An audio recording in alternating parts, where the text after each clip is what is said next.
Yes. Um, I don't know if I'll say, yeah, I will say intentionally because of this factor. It's intentionally because if you think through grade school, you don't, and this was when I was growing up. Things have changed now, but this is when I was growing up. Through grade school, there were no there was no exposure to financial literacy. You'd have this course called home ec, which Mhm. teach you how to balance a budget and maybe cook and things like that. But it didn't teach you about financial literacy. You know, how to use your money to make money. It didn't teach you how to do that. Mhm. And then, um, so now you go to the next phase. You go to college or you go to high school. Same thing in high school, no financial literacy classes. Then you go to college.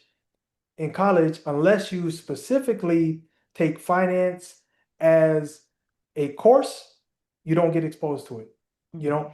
And so that leaves you with for example, a bachelor's degree with no financial literacy. Welcome to Surviving and Thriving, the Black Experience. Here, we talk about the real adversities Black Americans face while navigating corporate spaces, educational institutions, and the justice system. We name the pressures, expose the barriers, and share strategies to help you adapt, endure, and move forward while protecting your peace. So, let's get into today's discussion. So you were talking about the structure, right? So I want to know, like, what do you think that structure looks like? Do you think, like, I've heard superficially that, oh, well, if someone's in fact having a mental episode or a mental health situation or circumstance occurrence, whatever the case may in fact be, then the officer should in fact have a therapist to go out. Do you think like that's a simple of an answer, or do you think it's more complex, or like what do you think should in fact happen or be Yeah, available? yeah. So, that's a really complex question. So I answered the best I can because Um, we have to remember that historically, the genesis of the police department, where it comes from, the origin of the police department, where it comes from. So, with that in mind, if somebody said, answering your question, the first thing I would say is we have to burn the whole system down and and create a new one because of the origin, where the origin comes from. It doesn't stray that far from today's police departments. We got to burn it down and start again. Okay, next to that. I'll say there are safety precautions that could be put in place. So, for example, I came up with my own. Some of them are in the book.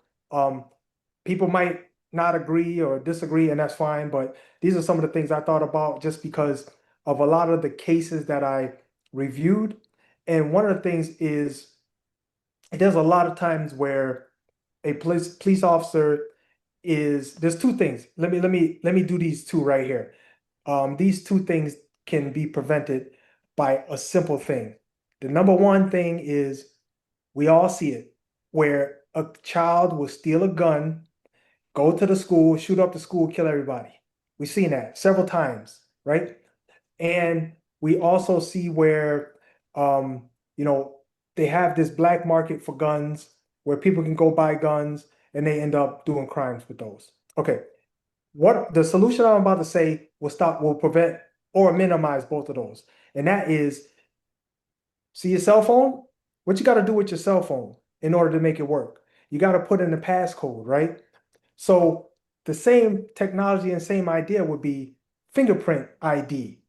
In order to get your gun to work, in order to get your taser to work, you need to somehow use fingerprint ID or that gun is not going to fire. All right. You want the right person using that gun for the right purpose. Why are you purchasing a firearm? You need to really think that clearly and be able to answer definitively some solid reasons on buying a gun. If you're buying a gun to protect yourself, great. If you're buying a gun to protect your wife, your family, your kids, your loved ones, great. If you're buying a gun for reasons that are going to get you in trouble or you're trying to get revenge or something like that, those aren't good reasons. Protecting yourself is part of your Second Amendment rights. We have the right with the firearm to protect our bodies, our home, our family. But make sure when you buy that gun, it's for the right reasons and the right reasons only. So now a teen can't go steal the dad's gun. A teen can't go buy a gun off the black market because he doesn't have the fingerprint ID control in order to fire the gun, right? So I'm looking at a space, like I said, next to burning the system down, I look at a space for prevention. That's one of the things you can do for prevention. Another thing you can do is, I thought of this, it's a long description, but I'm gonna just minimize it. If you want more, just get in touch with me. But for mental health patients have to have a controls and regulations such that those mental health patients need to wear a particular bracelet, or they need to have some kind of identifier. So when the police come on the scene and they see that, they handle the situation differently. Because to them, when they show up on the scene, that person is just like everybody else, especially if they're not acute enough to see the signs that this person has a mental issue.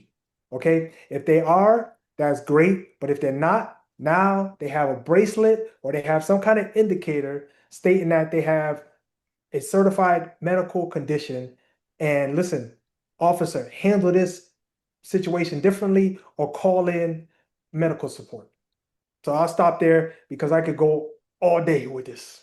No, no, no. I appreciate you shedding light to that because when you mentioned that in regards to having like a bracelet thing, I thought about like an ankle bracelet, right? Like, I mean, if we could Anything. sit here and have this on to identify that you got in trouble, that something in fact took place, then why can't we have something in regards to saving lives, in regards to this person will in fact have a medical episode, so you need to know that this person does have this on. It's very, very Right. simple. But I think it just goes back. I can see where the caveat to that will be, well, that person doesn't want to be identified as that, and they have their own personal, information, and this is their personal information in regards to their medical conditions that it shouldn't be, showcased or whatever. But in my brain, I think there should be categories, right? Within these categories, this is someone who in fact would have this bracelet, and that way it would help. Like that person doesn't have to know, oh, this person suffers from depression. Oh, this person is schizophrenic. Oh, this person is, whatever other mental, there are several, mental, different mental conditions and things as such. But if they fall within a category, you'll know there's someone who in fact needs a different type of help. That this is going to have to be a So, de-escalation situation. Mm-hmm. right. And so if I could tell a story real quick, Mm-hmm. um, a buddy of mine had diabetes, and he was sitting in his car one day. He was up having a low sugar. He was in a low sugar situation, so he wasn't able to respond. He was like, that's pre-coma situation. So he wasn't able to respond or listen to commands or anything. He was dealing with a serious situation. The person at the gas station, he was there to get gas in his car. The person at the gas station called the police. So the police show up and they start giving him commands. Well, he's in this coma-like state. He cannot follow your commands. So what ended up happening was they broke the window, they pulled him out, they scarred him all up. He got hurt, and it was all because they couldn't identify that they had a medical condition. And so uh, I'm thinking, yeah, we got to be able to do something else. This can't be the only way. Even if it's down to the point of running the license plate and having that information available when you do a checkup on the car, right? It could be attached to the person and say, okay, this person suffers from diabetes and whatever. But any case, my point is that I think there's more things that can be done. We're still stuck with the old systems, and it's time for those things to be modified and changed to keep people safer. Makes sense. So we're going to go ahead and segue in regards to financial literacy. So, at what point did you realize that working for money isn't enough? I need money that's working for me. And what triggered that shift in you? Got a good story for you. So, um, I grew up in poverty. I mean, I'm talking no heat in the house, barely food to eat. I mean, just bad conditions. I'm not the only one, but I think you get the picture. But the point is, financial literacy was nowhere on my radar. It wasn't until I took a job one day when I was in high school. I was working at this fish market. And while I'm at the fish market, a little white kid there, same age as me, I see him every day. We say hi, we're friendly. And he tells me, he said, "Man, I'm upset today." I said, "Why are you upset?" He said, "My Beatrice stock split." And I'm from the hood, man. I don't I'm not gonna allow you to make me look bad. So guess what? I act like I knew what he was talking about. I was like, oh man, that's messed up. I had no clue what this dude was talking about, right? So so yeah, I was upset about it inside. I was mad as hell. I'm like, we the same age, man. How you know this? I don't know this. Right. That kicked off my journey right there. I'll stop there unless you want me to continue with that No, story. no, you can go ahead. I You go going? go Okay. ahead. All Yeah. right. So what ended up happening was, um, now I'm on a path for research. So I went home, I started, I try to find sources and information. I'm trying to find out what the hell he was talking about. How come he knows this? I don't know this. Why does he have stock? I don't have stock. And and so in my journey, I started finding out information. Now it took me a while because I'm self-taught. I didn't get a course. My parents, we were in poverty. We didn't know nothing about investing. So I had to take it upon myself to figure this information out. So it took me a while. And then when I finally got the information, I finally figured out what the guy was talking about. I was 30. I was already 30 something. And I Mhm. was like, oh, this was that kid was talking about. And I was still angry because I'm like, why did it take this long? And so that is what fueled me to do research to figure out what I didn't know. I think that was your question, so I'll stop there. No, that absolutely. That answered it. Yeah, it answered it. Do you feel like financial literacy, like understanding stocks, like you were just talking about, is intentionally kept out of reach in certain communities? Because as you said, you being a young man working at that meat market, like, what is this? um, and how does your course challenge that? Yeah, so the first part of the question is yes. Um, I don't know if I'll say, yeah, I will say intentionally because of this factor. It's intentionally because if you think through grade school, you don't, and this was when I was growing up. Things have changed now, but this is when I was growing up. Through grade school, there were no there was no exposure to financial literacy. You'd have this course called home ec, which Mhm. teach you how to balance a budget and maybe cook and things like that. But it didn't teach you about financial literacy. How to use your money to make money. It didn't teach you how to do that. Mhm. And then, um, so now you go to the next phase. You go to college or you go to high school. Same thing in high school, no financial literacy classes. Then you go to college. In college, unless you specifically take finance as a course, you don't get exposed to it, you know? Mhm. And so that leaves you with for example, a bachelor's degree with no financial literacy. And so um, I personally think it's by design as well as based on circumstances because if you grow up poor and you don't have money to invest anyway, why the hell look into it in the first place? Mhm. So those are my two reasons why I think that's the case. Can you tell me what your course does to challenge that? And a little bit Uh, about your course in general. okay, yeah.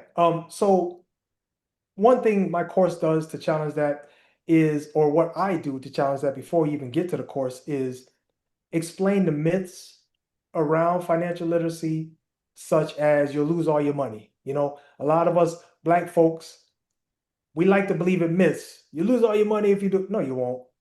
You got to do things a certain way. Okay, so that's one of them. There's other things that people believe. They rather have their money in a can or a jar or under the pillows, rather than invest it because of the fear that you'll lose your money. And so that's one of the big things that I have to, with regard to my course, which I try to explain to people how the process and the system works. Because if you think about this here. You are investing in systems that the world uses.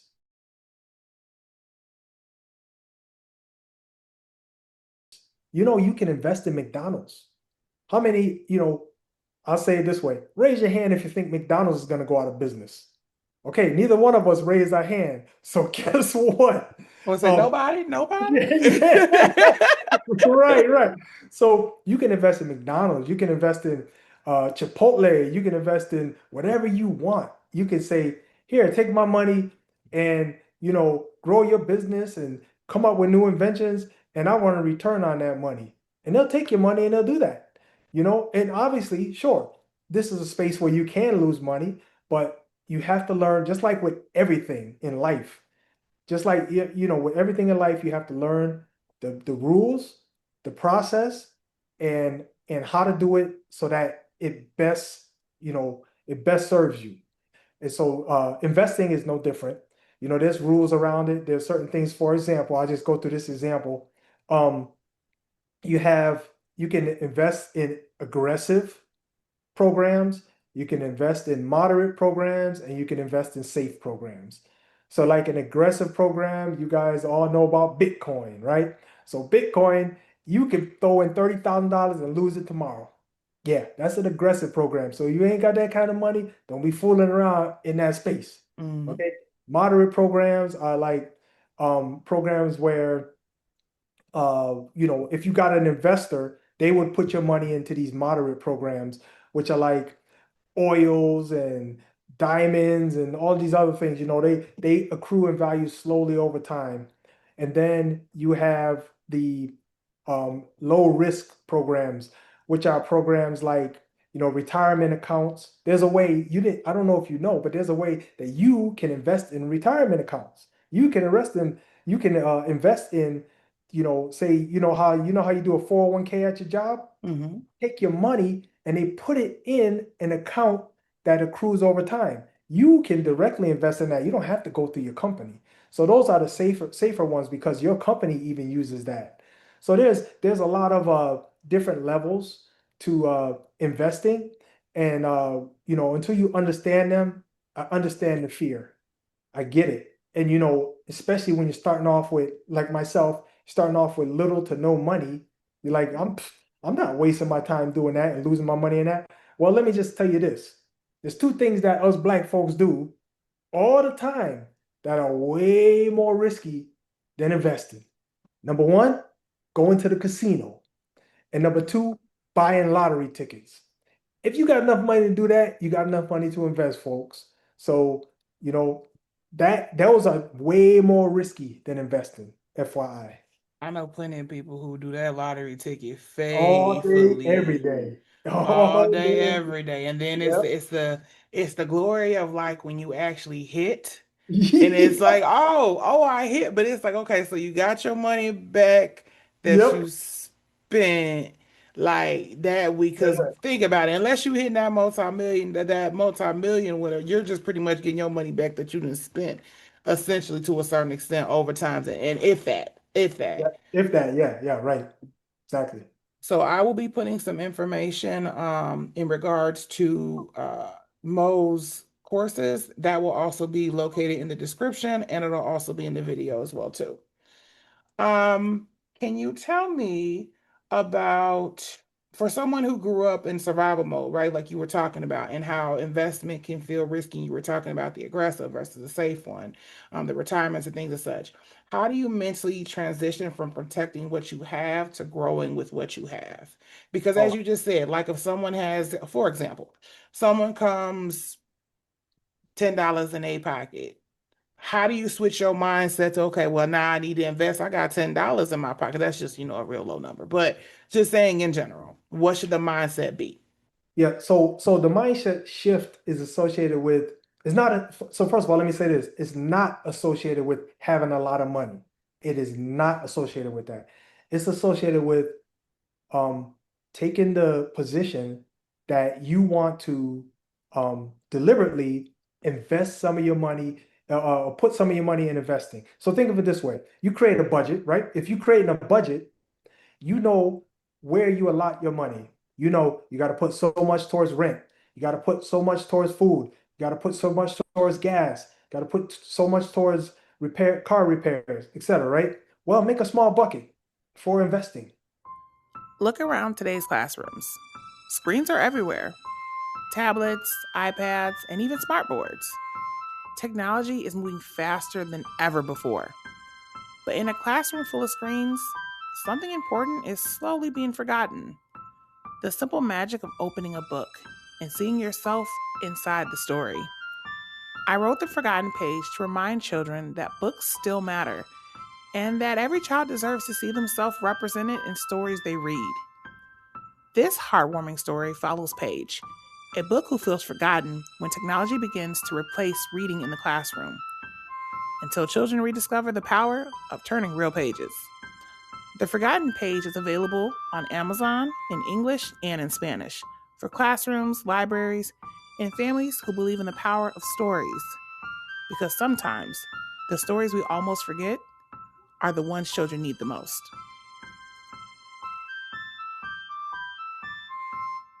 right? And shift some of the money to that. That way you can start small. You don't have to start large. I was under the belief. I understand why people have the belief because I was under the belief I need like $800 to start off investing. You could buy a share of stock with $5. You really can. And so the thing is, if you first, so getting out of that mindset means that you need to understand that investing is not just for the wealthy. Because I had that mindset too. I had to get out of it. It's not just for the wealthy. It's for anyone who wants to grow their money. Now we can put our money in the bank all day long, right? It's safe in the bank. It's really safe. But guess what? You got bank fees and it accrues at a turtle's pace and it accrues less than inflation. So guess what? That means it doesn't accrue at all, right? Mm. If inflation is going up faster than your money is growing, your money is not growing at all. And so this is a lot of stuff out here that I say we, and I mean that as a community, Black community, we need to understand because um it is hurting us to not know these things. And so you could start off if you came to my course, for example, I would start you off with $50. I say, okay, listen, we're gonna take this $50 and we're gonna figure out how to allot it so we can buy shares of stock. Okay, so that way is low risk, no risk. And before we even do that, I need to bring it back because I have a simulation course where there's no money involved. We use 500 simulation dollars but we invest in real stock and we track it for 6 weeks. So now you get an opportunity. So this, and you know how I came with this idea? I came up with the idea from Monopoly. What does Monopoly do? Think about it. Monopoly is a game of real life, right? You can go to jail in Monopoly. You got to pay taxes in Monopoly. You stay at somebody's house in Monopoly. You got to pay rent. Okay, so it's a game of a structure of like real life. I do the same thing with stocks in a simulation, right? We figure out what stocks you want to invest in. We put them in a simulation template and we track it for 6 weeks to see. We take 500 simulation dollars and we track it for 6 weeks to see if we gain or lose. Now, within that process, the goal of gaining or losing, that's not really the main point. What if you gain, great, but if you lose, it's great too, because the whole idea is exposure for you to understand the process, learn the process, and get a feel of what it's going to be like when you invest with real money. So the course that you in fact created sounds absolutely phenomenal. I have no problem in regards to my vulnerability of this. I am just learning more than superficial information in regards to stocks, hence why I will be taking Mo's course. But just in general as well too, can you let the audience know where they can find your information for the course, the cost for the course, and what does it encompass? Okay, I'm gonna see which place I want you guys to get in touch with me. I got like 12,000 emails. So I'll find one here. You might want to put it in the chat so they can see it, but it's free social programs at gmail.com. Say it again, free social programs at gmail.com. Um, Now, Candace was asking me to talk about the overview and the costs and everything like that. Um, I don't want this to sound too good to be true, but folks, I don't charge to teach this course. This course is free. What? What? It's for Can you. you say it again, Mo? Yes, you heard it correctly. FREE, free. If you want to donate, if you want to donate to the cause, that's fine. Other than that, I'm here and I do the course for free. And I do it because you know why? You know why I do it, folks? Because I already told you the story. I'm still pissed off at that boy from the fish market who knew information that I didn't know. I'm mad today. I'm petty. Yeah, yeah, I'm petty. P-E to the T-T-Y. We can hold a grudge. I'm mad as hell today, man. So guess what? Nobody gonna be in the situation I was in, and I'm gonna make sure of that. He said that is for the free 99. I hope that man gets to see this video. Like, I remember him. I'm so happy you know what it means now. But yes, I first of all, I appreciate you being able to give this resource for free because so often I call people gatekeepers to where they will in fact have the information and or okay, so let's do this two ways. There is nothing wrong with doing research and feeling that you should be paid for the knowledge, the time, the effort, and things that you in fact put into it. So, Nothing wrong with that. So I don't have there's the products that I in fact sell. But I will also in fact say that it is a blessing in order to have someone to gain information and want to in fact give back because you get so much from that as well too. I think I call it residuals that you in fact I would assume that you would also receive, and even myself, I've received with being able to share information and give free information to people as well to better help their lives and things as such. This is something that I consider like see a need, feel a need, right? This is something that within most communities, we do not, us as Black people, do not have access to in regards to understanding financial literacy more than get a bank account, put some money in a change jar, or stick it in the, in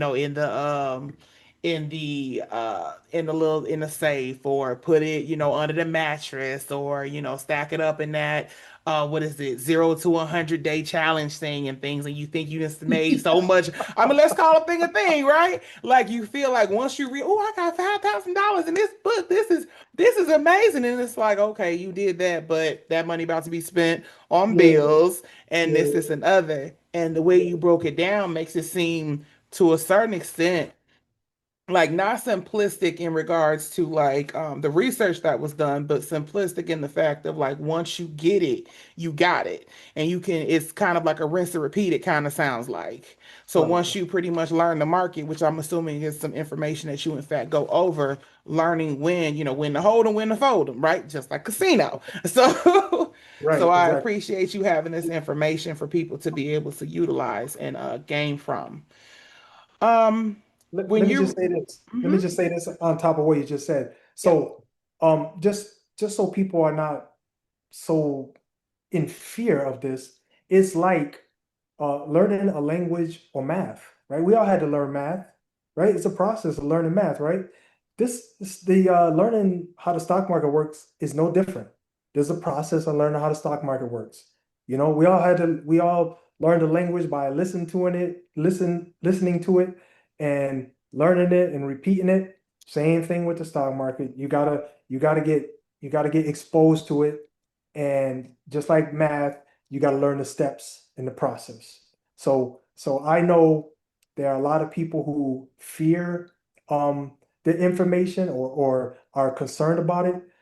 Don't be. It's something that we really have to try to push by, and I'm gonna walk you through every step. Like I said, that's why I came up with the simulation, because I don't want even people to say, "Well, I don't want to risk my money." Well, you don't have to. I'm gonna teach you um, the overview of what stocks are. Then we're going to do a simulation, and then you're going to go do real trading. Okay, so three-step process. Okay. I'm about to say I am so Mo, we talking offline after this anyways. So with that being said, I'm about to say yeah, because the only thing I done heard in regards to stocks is Robinhood and Bitcoin. And Oh goodness, both bad. right, exactly. And that is why Both you bad. take Mo's financial Both bad. literacy course. Both bad. um Stay away from Bitcoin, folks. Don't do it. oh Lord, I got so many things. Anyways, that'll be another video. Anyways, when you when you were teaching yourself, right? What did your learning process look like in real time, and then trial and error? And what were your wins? What were your losses? And what did the journey feel like? So when I first started out, like everybody else, I was fueled. You guys already know I was fueled. We talked about it, right? I was fueled. So that helped me. That kind of gave me the jump start to start doing research. And one of the things I did, the research started from a job perspective, right? Because I learned that, when we go to our jobs, they say, do you want a 401k? Do you want to put money in the company stock, this and that, So I'm like, okay, what the hell is that? What actually am I doing? So I started research from that space. It had nothing to do with what I was personally doing, but I was like, okay, this is a stock. The stock word came up again. This boy over here at the fish market pissed me off. Now I'm at work and they talking about stocks again. Okay, I need to figure out what this is all about. So now I started looking into it. I'm like, okay, what are they actually doing with my money? And once I started doing that investigation, I was able to understand, oh, they're taking my money and they're investing it into some fund, for example. And the people who own the fund, they're taking that money and they're investing it in a product, for example, or a process. And when they make money, the company makes money and I make money. Oh, okay, I see how it works now. Yeah, a lot of people still don't even know that. They just know that they give you that option, right? Check the box, check the box. Okay, what's going on with your money? You have no idea. Okay, but I got this check later on, and I'm like, okay, that works. But But you have no no, idea about the process you have in no the idea. background. You need to understand. So I'll say there's benefit. It's beneficial to understand the process. And if you just want to stay blind and get a check, I mean that works too. But I'll say there. One of the things that I've done that I decided on doing is I would invest at work, but then I would have my own personal investments as well, Mhm. because they at work they decide where your money's going to get invested in. And let me give you this example. Let's say you are a person who doesn't believe in using animals for animal studies. Well, at work they don't care about your beliefs, so they will invest your money into that. Now when you do it yourself, you can say, oh, I don't want to invest in that, I don't want to invest in that, I don't want to invest in that because of my personal beliefs. So that's more control that you have. That makes So sense. that's something to consider.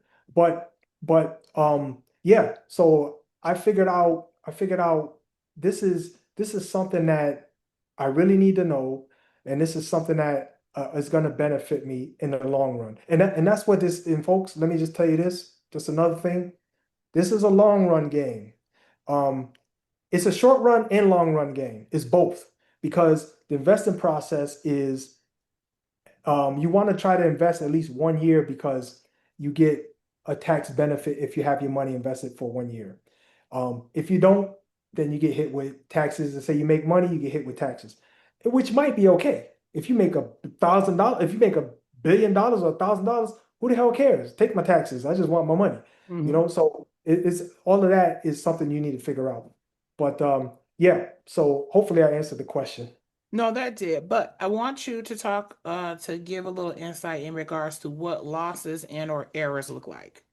Because everything sounds great, wonderful. I appreciate, like, I think everybody appreciates like the information of why it's the importance of it, what the process looks like, um, uh, how it in fact looks like in regards to the journey and what you'll kind of feel in regards to, like you just said, the long run. But like, how do you process those trial and error moments and losses, or if you want to speak in regards to your own loss that you've ever experienced? Oh yeah, sure. So the losses are, yeah, I did trial and error. So my experience with loss um will prevent you from going down that space if you learn from me. Or from, most of the people, stockbrokers out here, they know the process I'm talking about. And so but I had to learn the hard way. I learned self-taught.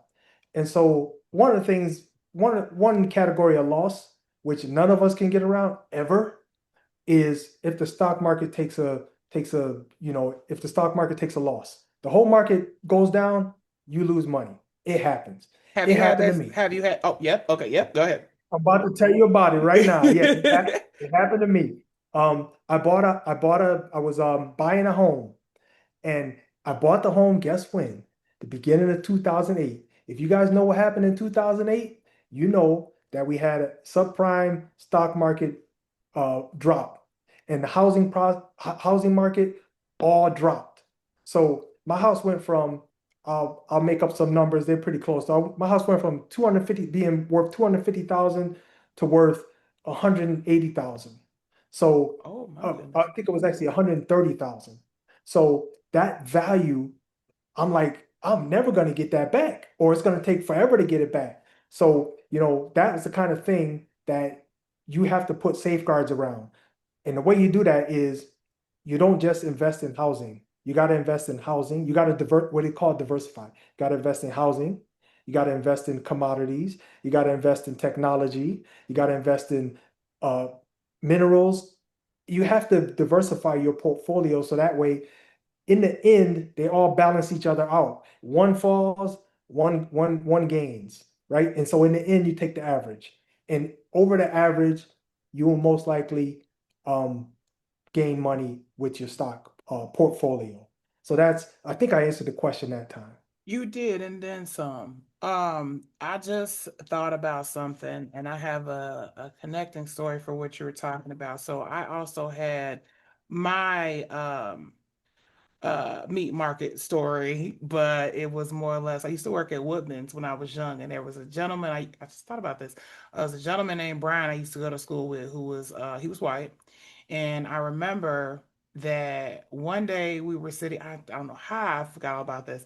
One day we were sitting there, and I was a bagger at the time, and we were going on break. And he was talking about something, it was something with stocks, and him and his dad, and he was talking about how something didn't hit a number that it was supposed to hit, and oh, they're like losing money. And I had no faculties I to got it.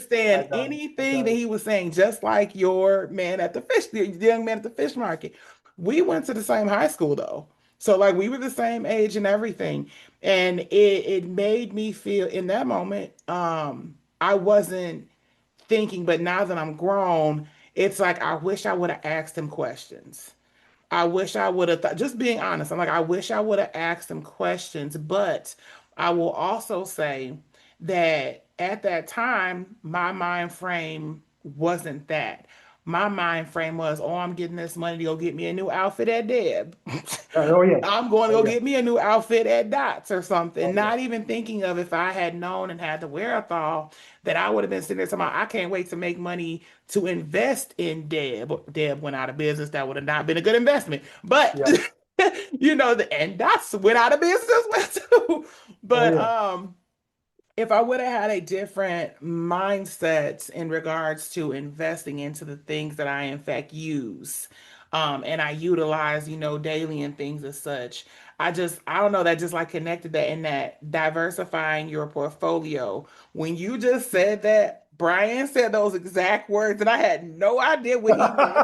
I don't like it. So I was like, oh my God, it just like clicked the whole moment of us in the in the back room walking down the Woodman Oh my goodness. it just that sent that right there when he was like, Oh "Oh, my I gotta goodness. diversify my portfolio." I was like, what? Diversify or what?